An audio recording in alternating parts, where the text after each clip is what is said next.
you all for attending today's webinar.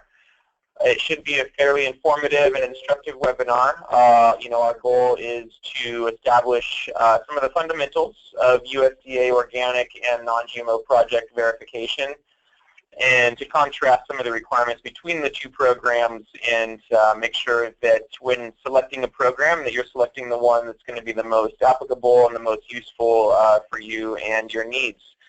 So without further ado, we are going to go ahead and get started.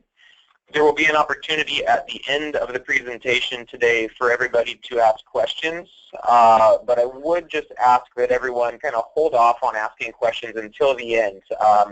The reason for that is that I just don't want your questions to get buried here in the dialog box. So again, at the conclusion of the webinar, there will be an opportunity. You can either ask questions directly using the chat function, or I'll also give you my email address, and you can feel free to send me any questions that you have directly via email.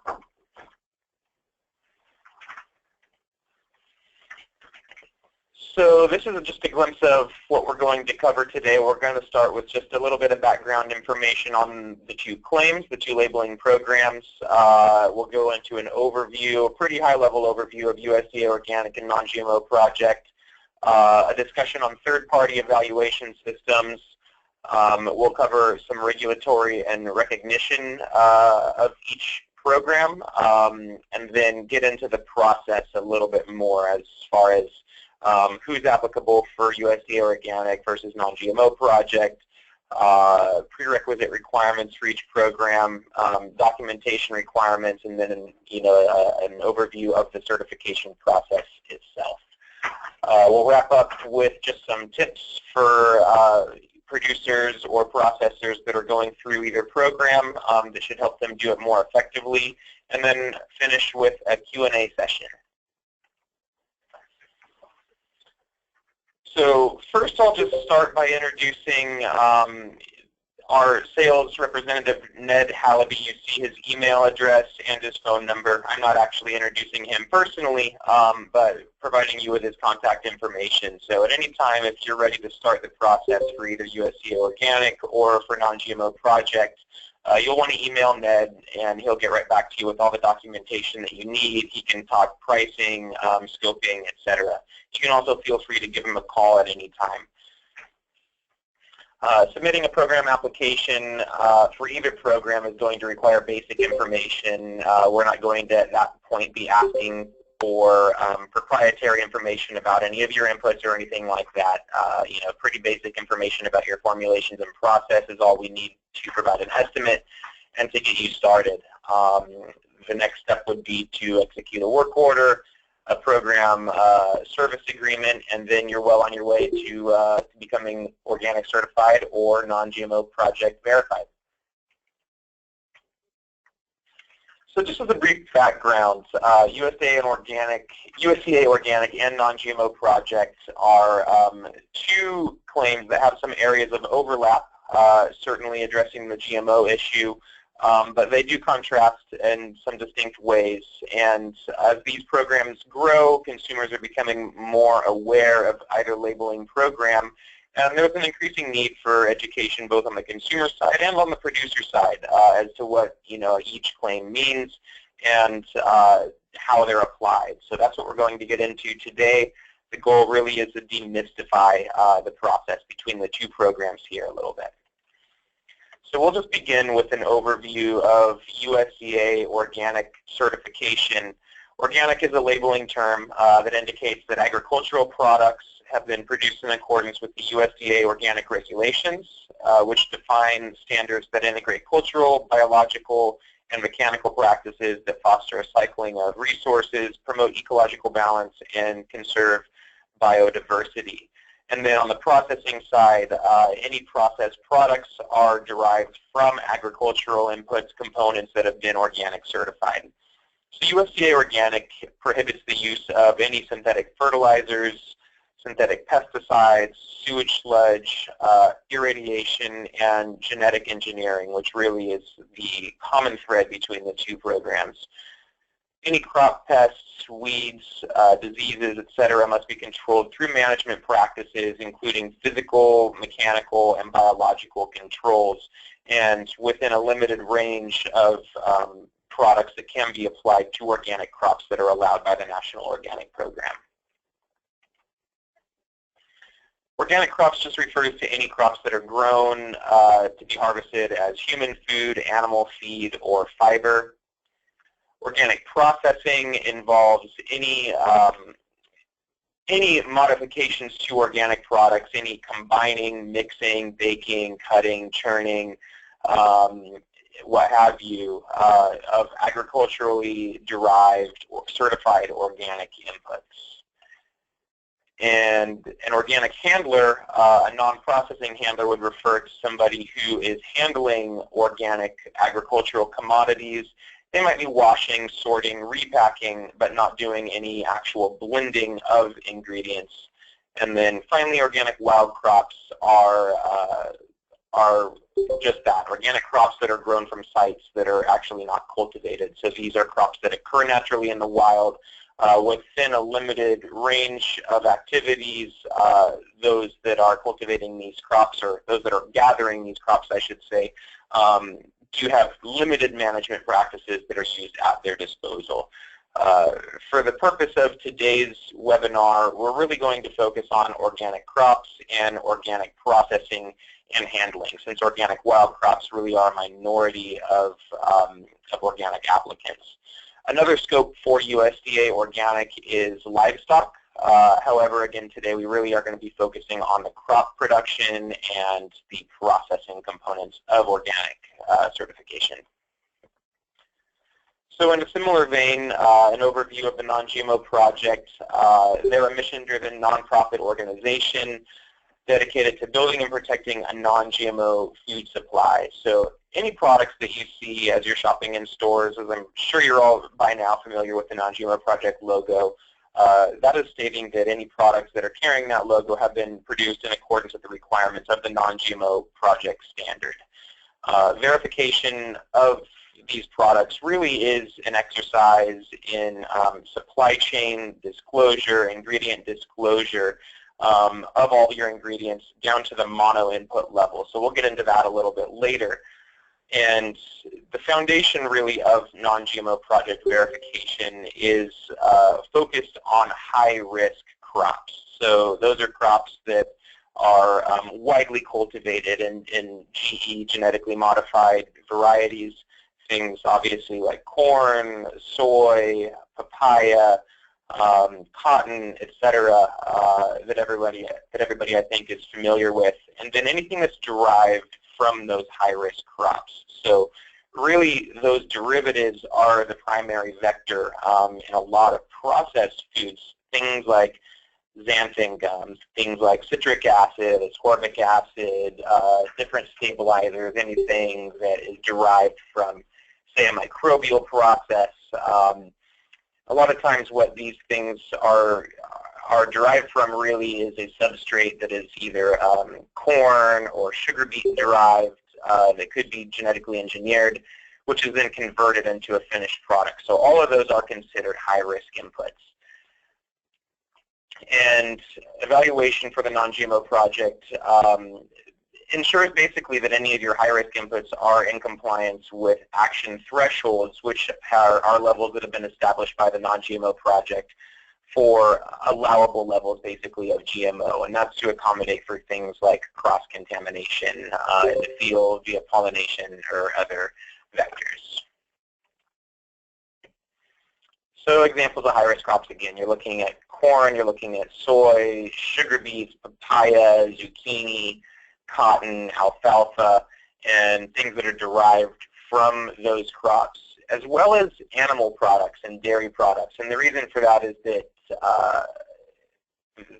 animals that are either grown for dairy, milk production, laying hens, or for meat production, lamb, beef, pork, etc.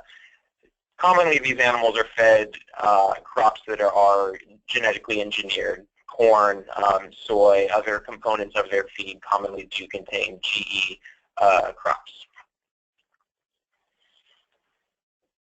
So taking a step back, we're just going to briefly touch on third-party auditing and third-party certification and an explanation of what that is. So both USDA Organic and Non-GMO Project are considered third-party certification programs.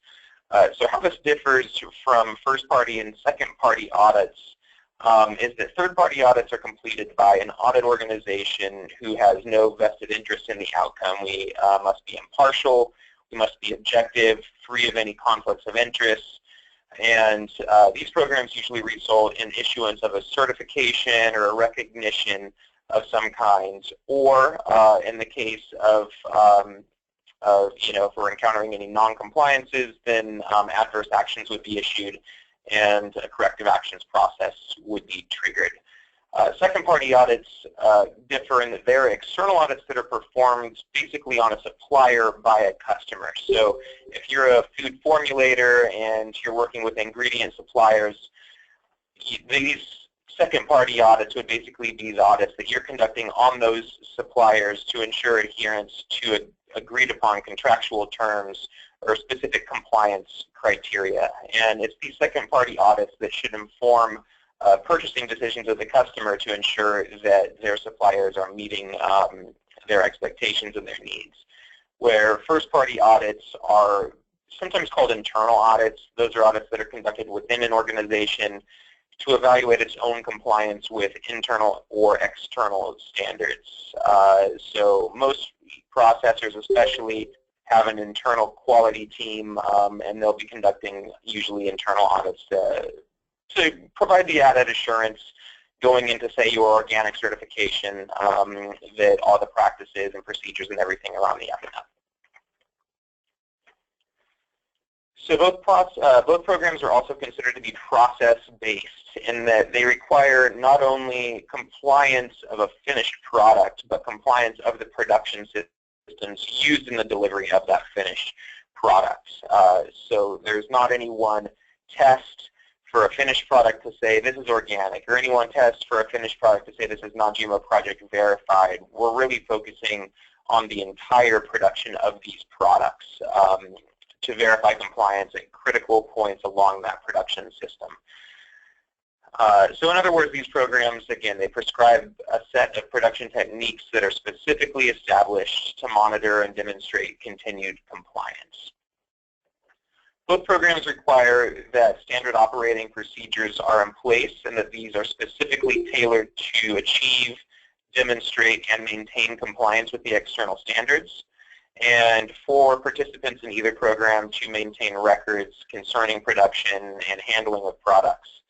And these records must be made available to your auditing body because really that is the basis upon which we can verify whether the procedures that have been established are being followed. So things like production records, things like harvest records, any records of movements of product through repacking, through handling, to final delivery. Everything really does need to be recorded and come with an audit trail if we're going to be able to effectively audit these products for compliance. So in addition to being third-party programs, in addition to being third-party certification programs, these are process-based, which rely heavily on the idea of identity preservation. So that's tracking the details of compliance of inputs upon receipt, and then demonstrating that their identity or their integrity is a better word for it sometimes, that is maintained through production, through handling, and through delivery of the final product. Identity preservation is achieved through some system of lot control, lot codes, right? So this enables finished good lots to be tracked back to their lots of compliant inputs. So a complete identity preservation system for agricultural commodities, for example, would track and document the source of the seed, compliance of the seed and planting stock used to grow the product, to planting, through the growth and cultivation, harvest, storage of the product, processing, packing, and final delivery. So examples of identity preservation audits, also called IP audits, Most of these are going to be familiar to you. USDA Organic, gluten-free, non-GMO project, vegan, kosher, halal, etc. Again, it is establishing conformance of inputs and tracking them and observing basically their integrity through the entire production process. So both non-GMO Project and USDA Organic are limited in basically their recognition. USDA Organic products cannot just be sold anywhere worldwide because there are a number of different jurisdictions internationally that govern organic regulations. So to be eligible for USDA Organic certification, any operations, whether you're in crop production or in processed food manufacturing within the United States, and then operations that are outside of the United States may also certify products that are sold in the United States or that are repacked in the United States for export to an international destination, provided that that country of origin, so if you're located outside the United States and are in Europe, for example, Europe has an equivalent organic standard to USDA Organic, and if you're in one of those markets, so European Union, Japan, Korea, Taiwan, Switzerland, Canada, and you're selling your products in the United States, you would need to become certified to your home country's organic program, and then you may export to the United States under equivalency, and vice versa. So any operations that are within the United States and selling to any of these markets that are listed here on this slide, you would be fine to certify, and in fact would need to certify to the USDA Organic Standard, and you can export to these markets as long as some equivalence criteria have been met, which for most parties that's not problematic. And Non-GMO Project, on the other hand, is eligible to any operations that are within the United States or Canada and selling their product within the U.S. or Canada, or products that are located internationally, provided that those finished Non-GMO Project verified goods are sold within the U.S. or Canada. And I'm seeing some questions trickle in here, and we'll go ahead and have you guys hold off on asking questions until the end. Mostly because I don't want your question to kind of get buried here during the course of the presentation. So at the end of the presentation, you'll all have an opportunity to ask questions either in the dialog box or by direct email to me.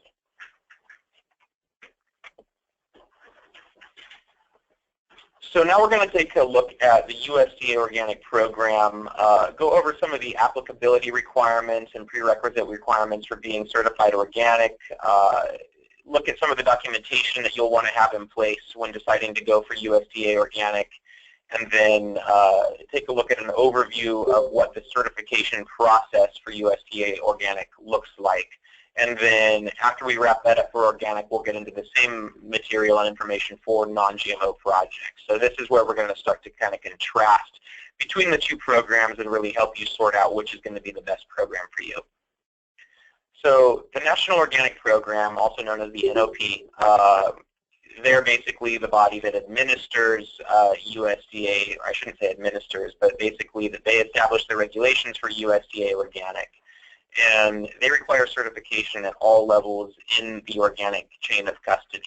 So that means where crops are grown, anywhere where crops are handled or repacked, sorted, processed, manufactured, packaged, labeled, etc. The entire chain of custody from production to delivery of a finished product for organic must be certified. Certification for private labels, however, is optional unless the private label themselves wants to have an organic certificate with all of their products listed on it. The other situation that can play out for private labels is that they can basically have their co-processor manage the process for them, package into their label, but the private label themselves would not get an organic certificate to produce to their suppliers with a list of their products. Those would all be listed under their co-manufacturer. So that's something to consider if you're a private label as to whether you want to go through certification or not. Certification is also optional for brokers, distributors, traders, and retail establishments. Again, the advantage of becoming certified is that you're able to manage the list of all of your own certified organic products, furnish your organic certificate to anybody that's buying from you. It can make that process a little bit simpler on the transactional front, but is not actually required for anyone that's distributing, trading, or brokering in organic products, provided that those products remain in their finished retail package. There are some limited exemptions and exclusions for USDA organic certification. For example, small agricultural producers that are making less than $5,000 annually and selling primarily at farmers markets do not need to be certified to label those products as organic in that setting, but they of course may not use the USDA organic logo. The brokers, distributors, traders fall within some of those exemptions as well. But anybody, again, that is involved in the chain of custody and the production and delivery of the finished product does need to be certified. So to prepare for your USDA organic audit, some of the things that you'll want to think about, especially if you're a crop producer, this does require a little bit of advanced planning. And by a little bit, I mean 3 years. So there is a 3-year transition period for any land that's going to be used to grow organic crops. And what that means is that that land must have had no prohibited substances, no fertilizers, no pesticide inputs that are not allowed for organic production for a period of at least 3 years preceding the harvest of that crop. And on the processing and handling side, it does not require, obviously, a 3-year transitional period, but it does require that, one, you've been able to provide formulations to your certifier showing that you have a source of organic ingredients, and that your suppliers are able to meet the organic requirements and that your products meet product composition requirements. So any products that are being sold as organic must contain at least 95% of organically produced raw or processed agricultural inputs, excluding weight for water and added salt. And that doesn't necessarily mean that anything that is not organic can just come from anywhere. And in fact, it's a rather limited list of non-organic ingredients that are allowed in products that are labeled as organic. And those are listed in the 7 CFR Part 205, 605, and 606. So the Code of Federal Regulations is found online. If any of you were to Google USDA organic regulations, it would take you right to the 7 CFR Part 205, which is the entire body of the organic regulations. And so documentation that you'll want to have ready for your certifier when you're pursuing USDA organic, and this is for crop producers, what you'll need is third-party land use history documentation. So that can come from usually your county ag office, and sometimes it's an affidavit or an attestation that no restricted materials permits have been issued for that land, that there's no recorded application of pesticides, etc. Records of agricultural inputs that have been used on the land that's to be certified for at least the last 3 years. Product labels for any fertility or agrochemical inputs that are going onto the crop or onto the land that's used to grow the crop. Supplier and source specifications for seeds and your planting stock, that those should be sourced organically when they're available. And you'll need to establish a lot control or identity preservation system. And on the processing and handling side, here's a glimpse of what you'll want to have available and a sampling of what your certifier will request. So your product and ingredient specifications. Your ingredients all do need to be certified organic unless they are on 205, 605, or 606. And even at that, those types of inputs can only comprise 5% or less of your finished product formulation. So you will need to maintain current and valid organic certificates for all of your ingredient suppliers. You'll need to provide your product formulations so that we can make sure that it meets the formulation requirements under the National Organic Program.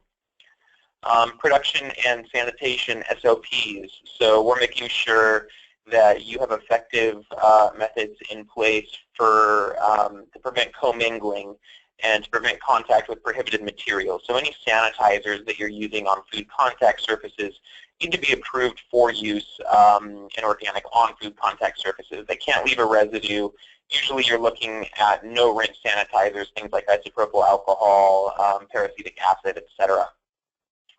You'll need labels for any of your processing aids as well. Processing aids, any inputs into your products, anything that's either formulated or contacting an organic product. You'll need detailed specifications. Your facility floor plan, we need to see where equipment is located within your facility, a diagram of how products move through your facility, so receipt of raw materials, to staging, to production, to packaging, labeling, storage, and until they leave your facility door, basically, until they're loaded on a truck. Equipment list and sanitation records of that equipment, and again, your lot control and identity preservation system. That goes back to the concept of these being identity preservation audits. Every lot of your materials, your inputs need to be able to be traced forward through production to the finished product, and likewise backwards. So we should be able to take a finished product lot code and have you demonstrate which individual lots of raw materials went into the production of that finished goods lot. So here's an overview of the certification process for USDA Organic. Your audit really begins with a review of what's called your organic production or handling system plan, otherwise known as OSP, Organic System Plan. And basically that is your guide to how you're producing organic products. And it's how your certifier establishes compliance of all your production inputs and practices. So a lot of what was mentioned on the previous slide as far as input, ingredient specifications, cleaning materials, pest control inputs, segregation practices, everything that is involved in the delivery of the finished product, whether it be a raw agricultural commodity like tomatoes or whether it be a processed product like tomato soup. And after review of your OSP, your certifier will either determine that you should be able to comply with the organic standards as is, or they might require some revisions. If you submit an OSP, for example, that contains a problematic sanitizer in your facility, or one of your product formulations as formulated is not eligible for organic certification, your certifier will flag those issues for you and you'll have a chance to resubmit that documentation. So a lot of times there's a little bit of anxiety before providing your OSP to your certifier, but if it's less than perfect, your certifier will certainly give you the opportunity to make any revisions. And following that process, once we've determined that you should be able to comply with the organic standards, is that we will assign you to an organic inspector.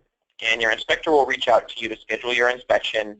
If you're a crop producer, your inspection needs to take place just before or during harvest, ideally. If you're a processor, the inspection needs to take place while you're engaged in processing. We need to see the system in action.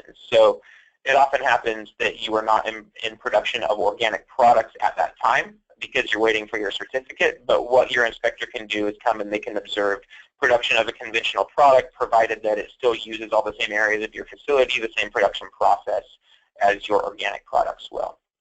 So the inspection itself is to verify that the client is adhering to their own production, segregation, traceability, and sanitation practices that are described in their OSP, that are written into their standard operating procedures, and that are designed to manufacture or produce a finished product that is compliant with the organic regulations. And then after your inspection, it goes to independent report reviewer. So this is going to be technical staff that's at your certifier.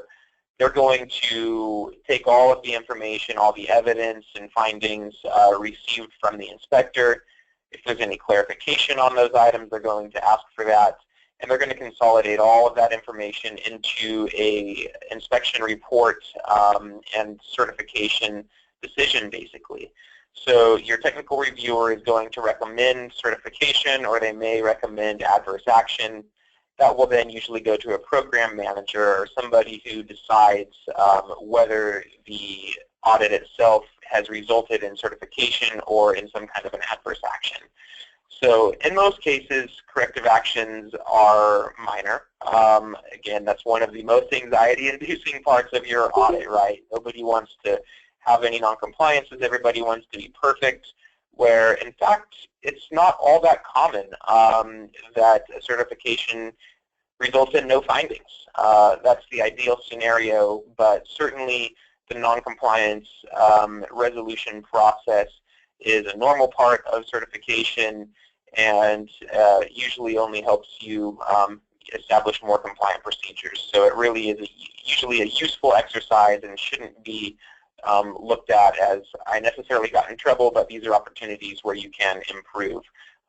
Some of the exceptions to that would be on the crop production side. If you're using prohibited pesticides, things like that, then that basically kind of restarts that 3-year transitional period. So that's one area. If you're an organic crop producer, where you'll want to be extra careful that you have had any of the materials that you're using reviewed ahead of time by your certifier so that you know that you're not going to use something that could trigger that 3-year transition period to restart. And then after a certification is issued, it really is in the maintenance phase after that. It does require annual renewal, annual reevaluation for compliance. And what that requires is that as you're making any updates to your products or to your process, that you are providing those updates to your certifier. It really is important to be proactive in notifying your certifier of any changes prior to implementation. That way we can advise as to whether your planned approach or your planned revisions are going to be compliant. And then on an annual basis, it's a matter of scheduling your organic renewal inspection. So now we're just going to shift gears and focus on the non-GMO project, and we'll go through the same process, looking at applicability, looking at documentation requirements, the application process, and the audit process itself. So the non-GMO project requires participation of agricultural producers if you're growing crops, livestock and dairy producers, seed producers if you want to verify a non-GMO project verified seed or planting stock, and any of their direct derivatives. So participation is required for all brand owners. So that's anybody, any company that wants to apply the non-GMO project label to their finished products, whether they're a private label or whether they're doing their own processing, are required to participate in the program. Whereas co-processing facilities are not always required to be non-GMO project verified themselves. So this is a stark contrast from USDA organic, where organic does require certification of the facility, where in non-GMO project, a brand owner who is contracting their manufacturing can actually lead the process, work directly with their certifier, and provide them any information that they need to make the assessment on behalf of their contracted facilities. So it's not to say that we're not going to require any information from any contracted processors. We still are going to need information about their traceability program, their identity preservation program, how they're segregating non-GMO project compliant inputs from non-compliant inputs, etc. But in this case, brand owners themselves can actually lead that process without requiring the facility to be non-GMO project verified. So to prepare for a non-GMO project audit, a lot of the things that you're going to need to pull together do resemble what you need for USDA organic, with some differences. So on the crop production side, we're not focusing on agrochemical inputs in the same way that we are for USDA organic. And you can have a non-organic product that achieves non-GMO project verification. So if you're a crop producer, what you're really needing to do is establish procedures that are going to prevent commingling with any unverified or non-compliant inputs, especially if you're in split production. So if you're growing GMO corn and you're growing non-GMO corn that's going through the verification process, you'll need really robust measures in place to protect the integrity of the non-GMO corn. And then demonstration of compliance with action thresholds. So if you're a producer of a high-risk crop of corn, an alfalfa, or a soy, what that requires is a statistically valid sampling plan that demonstrates that your finished products are below the action thresholds for GMO that are established by the Non-GMO Project. And on the processing and handling side, so this includes anybody that's in manufacturing, distribution, storage, etc., is that you'll need to prepare your exact product formulations and provide them to your technical administrator, who is basically your certification body for the Non-GMO project. And unlike organic, for example, enjoys a nearly 20-year history in its current incarnation. USDA organic has been around longer than that. And over the years, organic has developed a robust supply of certified organic ingredients, and that's why they're able to require that all ingredients in your finished product are certified organic. Non-GMO Project does not carry that same requirement. You may use ingredients that are not Non-GMO Project verified, but what we're needing to do is to investigate each of those ingredients and demonstrate compliance for them individually. So what that requires is not just disclosure of your ingredient statement, but disclosure also of any processing aids, anything that's not required to be on the ingredient panel, as well as a further investigation sometimes into your ingredients if those are compound ingredients. So a compound ingredient would be something that is made of 2 or more components, and any compound ingredients that are going to be in your finished product, we need disclosure of all of their components. And if their components are compound, we need disclosure of all of their components. So basically what this is an exercise, as I said previously, in supply chain transparency. So that's requiring that you're going to need to provide more detailed information sometimes about these inputs than you would for organic certification, so that we can ensure that there are no hidden sub-ingredients that could pose a threat to integrity or a vector for GMOs in the finished product. And you'll need to calculate the percentage contribution of all of these mono inputs to the finished product. So you might have an ingredient that's 5% of your finished product formulation. That ingredient might have something that is 10% of its formulation that's high risk. So we're looking at that single component that would comprise 0.5% of your finished product. So we're calculating not only the percentage contribution of your ingredients, but of all sub-ingredients to the actual finished product. And then on the dairy and livestock side, where we really focus here, because you can't test an animal, right, for GMOs, but what we need to do is obtain disclosure of all of the feed components, whether grown or purchased. So where GMO contamination comes into the picture for dairy and livestock production is in the animal feed. So evaluation of livestock, dairy, any animal-derived products really does focus on evaluation of the feed that is fed to these animals. And what that will require is that any high-risk major feed components, so feed components that are 5% or more of the feed formulation, need to be in compliance with action thresholds that are established by the Non-GMO Project.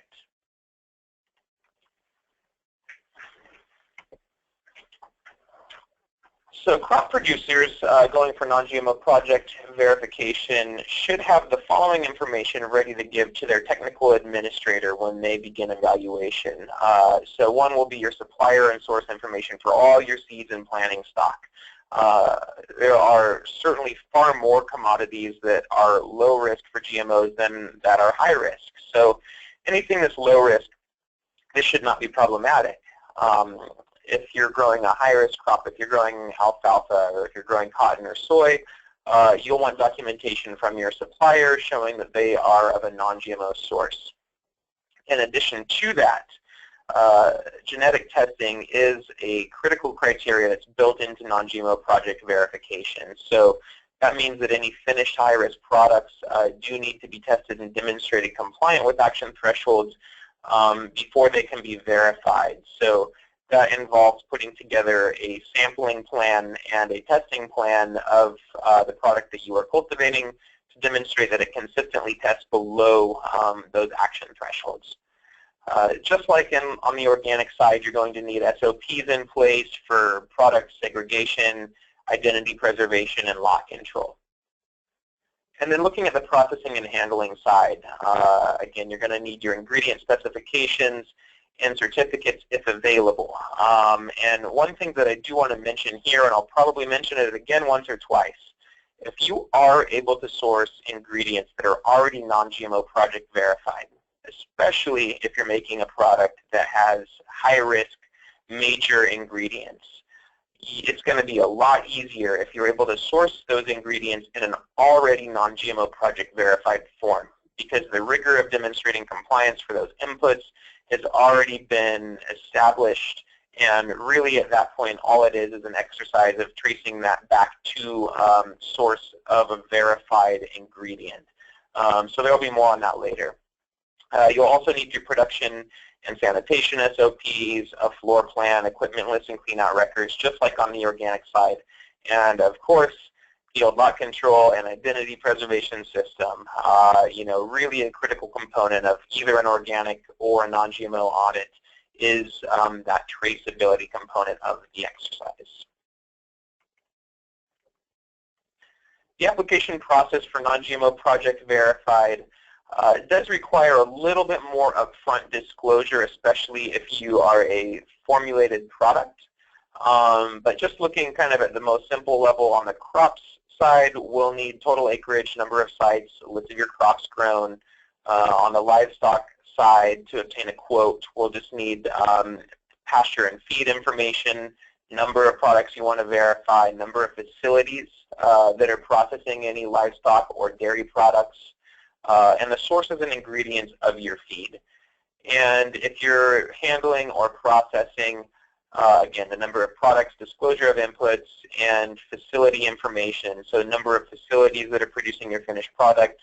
Who owns those facilities? Do you own them, or do you use contract manufacturers? And do those facilities engage in parallel production?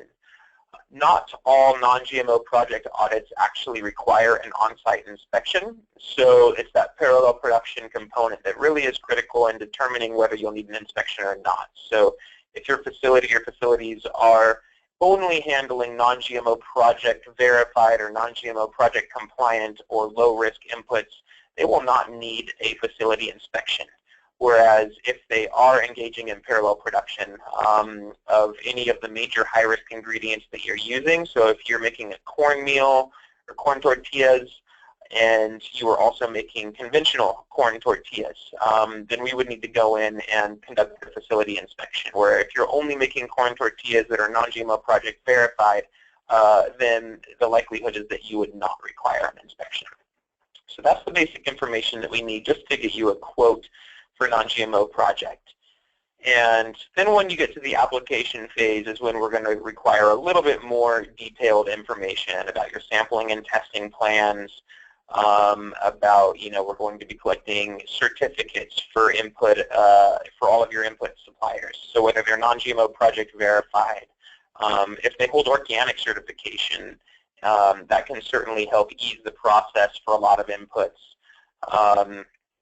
And we're going to require some level of attestation or affidavits from your suppliers, basically where they make a guarantee of the non-GMO project verified status of any low-risk inputs or of any high-risk minor or micro inputs. A lot of times we can take organic certificates, supplier affidavits in some cases to demonstrate compliance, whereas any high-risk major ingredients, anything that's 5% or more in formulation, will need to be subject to that sampling or testing plan. And on the livestock side, what we're going to require depends a little bit on whether your finished products are pooled, as in ground beef, liquid egg mixtures, something where you're going to have the finished product be composed of components that might be coming from various farms, versus a not pooled finished product. So cut meat, eggs, things like that, where these are not going to be all blended together in the finished product. We'll need information about your pasture. So if you have grass-fed beef, you know, what is the pasture feed source? Is there any alfalfa that could be mixed in there, because alfalfa is a high-risk input? And more detailed information about your feed sampling plan and test results, etc.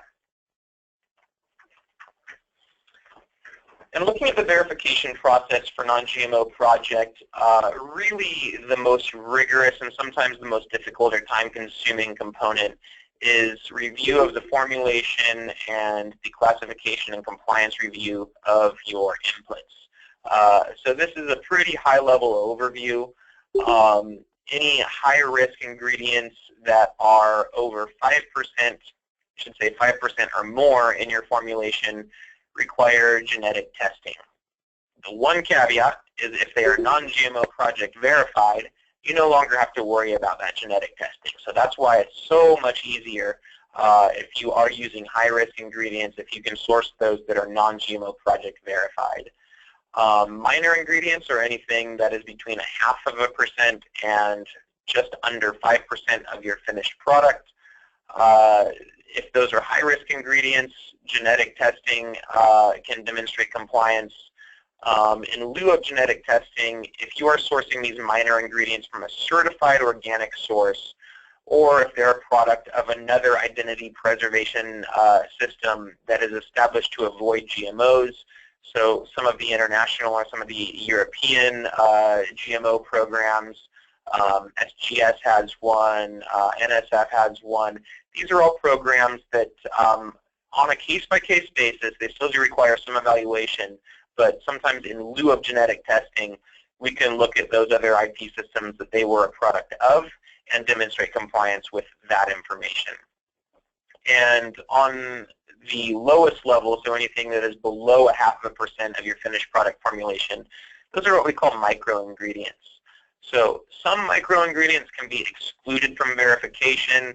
Some of them cannot, but in many cases, we can take affidavits from your suppliers' attestation as to what they are comprised of, what they are sourced from, and oftentimes genetic testing of micro-ingredients is not actually required. So after we've established that you're using compliant inputs, that your formulations are compliant, then we'll get into a review of your facility, so ensuring that compliant inputs are effectively segregated and tracked through your facility. If any need to be tested on a hold and release type system, you know, what the segregation pre-testing and post-testing look like. Facility and or field inspections, again, as I mentioned before, are required if you're engaged in parallel production. So that is not necessarily going to be a component of all audits. But after we've reviewed your formulations, your facility, your traceability, your quality control information, and conducted the inspection, then your auditor is going to be putting together their final report just as we do for organic, to review and consolidate any findings, any potential areas of nonconformity, and we'll put that all into one final report for you to review. And again, that certification decision could result in either certification, noncompliance, or denial of certification, or in this case, verification for non-GMO Project Verified. And again, corrective actions are not necessarily as big of an obstacle as you might think to ultimately becoming verified. By and large, most of them are correctable. That's why they're called corrective actions. And you'll be given a clear time frame by which those need to be resolved. The default for that is usually a 30-day resolution period, sometimes shorter, sometimes longer, depending on the issue and what your needs are. And again, similar to the organic certification process, this is an annual renewal program. So once you've established compliance, that doesn't last indefinitely. We do need to reevaluate on an annual basis, as well as when any changes are made to your formulations, to your input suppliers, to your production practices. We need to be notified just so that we can ensure that you are maintaining compliance and that the finished product itself is in no way compromised.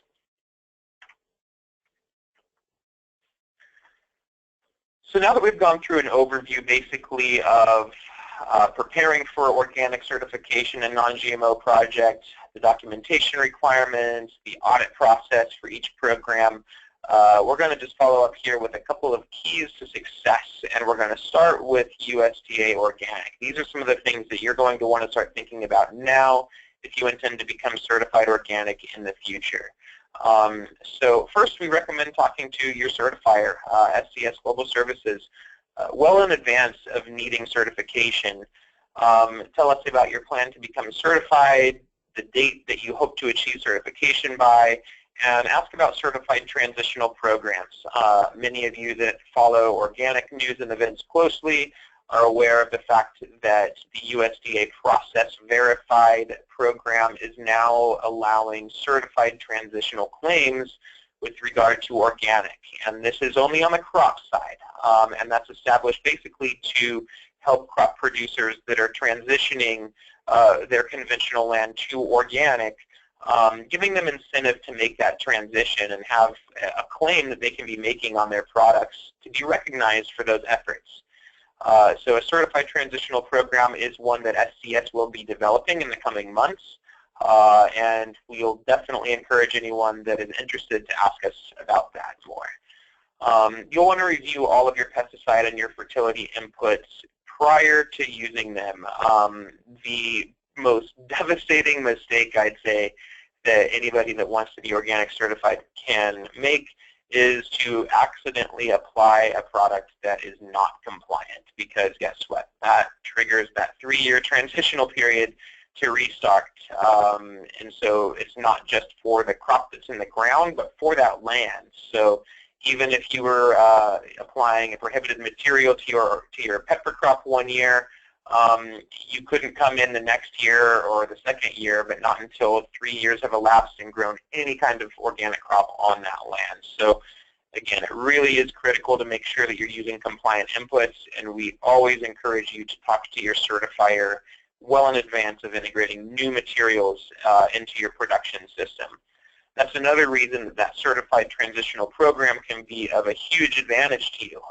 During your transitional period, you're having all of those materials reviewed by your certifier, so you can go through with a peace of mind knowing that you're not going to make a mistake that's going to trigger that 3-year transition period to restart. And it's always good to start the record-keeping process early. Make sure that you have all of your input application records for 3 years prior to applying for certification. And on the lot control and segregation front, keep it simple. You know, identity preservation should be as foolproof and as simple and straightforward of a process as you can make it. So what you'll often see is, for example, use of green-colored harvesting bins for organic and blue ones for conventional. You can pick, of course, any colors you want, but color coding is a really useful way to help make it more obvious what equipment is used for organic products. Likewise, if you have the ability to do so in your facility, whether it's a production or a storage facility, if you can dedicate certain areas for organic production or handling or for storage of organic products, that really does add a nice, clear, and established segregation practice within the facility. And then tracing it back, tracing it forward, your lot control system does not have to be anything that is too highly technical, but it does need to be capable of tracing, again, from a lot of finished manufactured products back to the lots of the individual components that comprise that finished product. So it should be tailored specifically to your system. It should be easily understood by you and your team. And it's always recommended that you test your identity preservation system by doing mock recall exercises. I know a lot of you that are in GFSI level food safety programs are probably nodding your head right now. You're very familiar with these mock recall exercises. They can sometimes be a nightmare, but they are very useful. It's much, much better to test those systems on your own. Find any flaws in your system on your own by doing these mock recalls than have any of those issues come up during a live recall, because that can obviously result in you needing to pull back a lot more product if you're not able to effectively consolidate where the system has been compromised in some way. So those are all things to think about. Make sure that you understand your own system that you've established very well and that it can be easily understood by anyone that's involved in organic production. So looking at keys to success for Non-GMO Project Verified, I've already said it 3 times. I'm going to say it a 4th time. Use inputs that are Non-GMO Project Verified. And the Non-GMO Project has actually made it very easy to find these inputs. If you go to non-gmoproject.org and you go to Find Non-GMO, it's a link right at the top of the website, you can search the entire database of Non-GMO Project Verified products. That's everything from cereals and breads to raw agricultural commodities and inputs and processing aids, any animal-derived products especially. So, are you hoping to make a frozen pizza that's Non-GMO Project Verified, and does that pizza have cheese and pepperoni on it? Well, if you're not using Non-GMO Project Verified cheese and pepperoni, you're trying to go back to whoever manufactured that pepperoni, and they're having to go back to the farms that they source the meat from, and they're having to go to their feed suppliers to conduct testing of that input. So if you're making that frozen pizza, do you think that you're actually going to be able to get back to the feed that's used to feed the cows, that led to the manufacture of the pepperoni that's now in your frozen pizza? Probably not. The cheese, you're going to have to go back to the feed that was fed to the cows that made the milk to make the cream, to make the cheese that's being used in your pizza. It's impractical, if not impossible. So the more Non-GMO Project Verified ingredients that you can use, the better. Because again, that eliminates the need to evaluate any high-risk input components or obtain disclosure of those proprietary formulations. If we can just go back to a Non-GMO Project Verified certificate, it's just a matter of traceability back to that certificate and from that certificate forward. Select your suppliers carefully, and what I mean by that is that you're going to need to work with suppliers sometimes that are willing to work with your certifier. We're going to ask for some pretty detailed information. We're going to need, at a minimum, specification sheets for all of your ingredients that require complete disclosure of all of their components, up to and including proprietary formulations. So a lot of times you can expect some pushback from your suppliers, and in those situations, SCS is more than willing to work directly with your suppliers.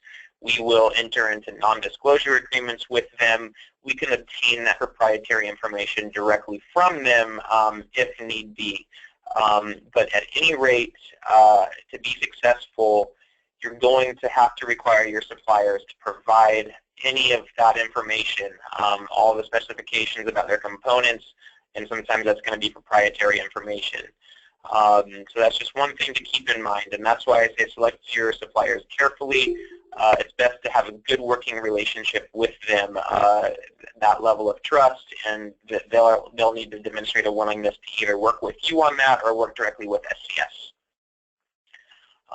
Also, keep in mind that you might need to reformulate or change input suppliers in order to demonstrate compliance.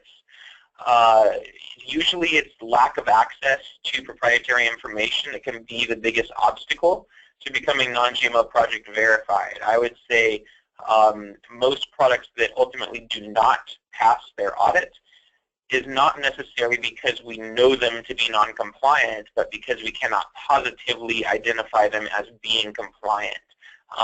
So again, we've encountered a number of situations where our certified clients have changed input suppliers, usually to ones that are Non-GMO Project Verified, again, just to make that process a lot easier.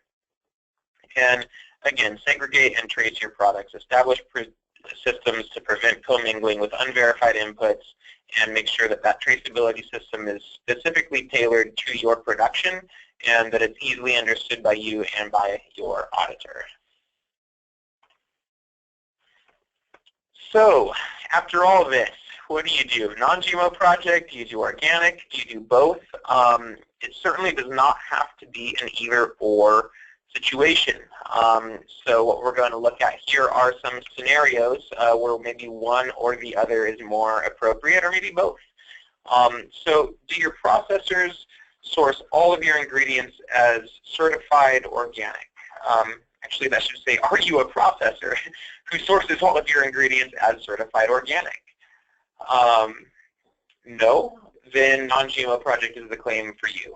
Again, we do not require that all of your ingredients are certified to any specific standard, but that they meet the requirements only for non-GMO projects. So if you don't intend to produce a finished product with all certified organic ingredients, then non-GMO project would be the place for you to look. Whereas if, yes, you are sourcing all organic ingredients, then organic would be the claim for you. You can also consider bundling that with non-GMO Project Verified. Whether you're an ag producer or a processor, there's so much crossover in the process for becoming verified that it sometimes is a lot easier for you just to go for both programs at the same time than to look at doing them individually. Are you a crop producer that uses synthetic pesticides or fertilizers? If you are not, then that's probably the biggest hurdle that you're going to need to clear for organic certification. If you have been able to implement a production system that uses no prohibited materials, no synthetic pesticides or fertilizers, then you're well set up to go for organic certification. Go for it. But do you grow non-GMO crops but you still use Roundup? Or you still need to use a fungicide of some kind on say, your berries? Go for non-GMO projects. Again, there's not a requirement that any of your fertilizers or pesticides have to be approved for organic, so non-GMO project would definitely be the better claim for you in that situation. Are you a co-processor who's manufacturing for clients that need both organic certified and non-GMO project verified? Yes. Then go for both programs, absolutely. It really does make the process, again, a lot easier to pursue them both together. Your inspector is going to be evaluating compliance for both programs at the same time, and this really can be a critical strategic move for co-processors. And there's an ever-growing need as the labels, as there's an explosion in private labels that are wanting to label non-GMO Project Verified or USDA Organic. It's really hard for our production systems to keep up with that demand. So if you're a contract manufacturer, it is a strong business play to go for either or for both programs.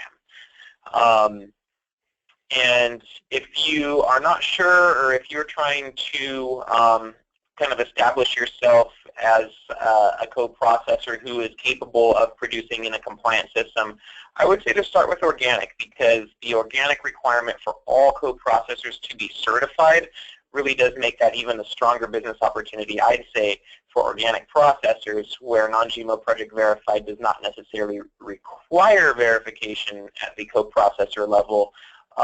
It will make it easier for any of your private label brands who want to become verified, but it is not required. So if it's an either or, I'd say that the greater need right now is probably for contract processors that can produce organic products. And are you a private label who's using a co-processor that is not certified organic? Well, in that case, your only choice really would be to go for non-GMO project, again, because of that requirement for all contract manufacturers on the organic side to be certified. So if your co-processor is not organic certified, they do not want to be organic certified, go ahead and go for non-GMO project verification. And that really wraps it up for the presentation today. I'm going going to stay online here for the next 15, 20 minutes or so. I do see that there are some questions that have come in here in the dialog box. I'm going to get to as many of those as I can. I know that some did kind of come in while I was giving the presentation. Forgive me because those are going to quickly kind of get buried here in the dialog box. So if I skip over your question, it certainly isn't intentional.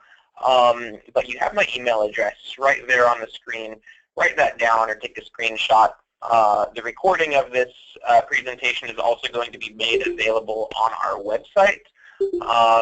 So we'll be able to connect you with that recording if you'd like. But again, go ahead and start sending me questions if you have them, or start sending me an email if you want to start a one-on-one conversation. I'm happy to talk about you and your products and your process specifically.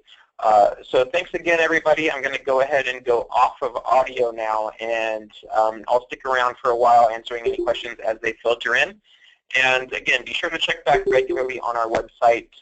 We have a number of upcoming webinars, not just for organic and non-GMO, but our other food and agriculture programs as well. So thanks again, everybody.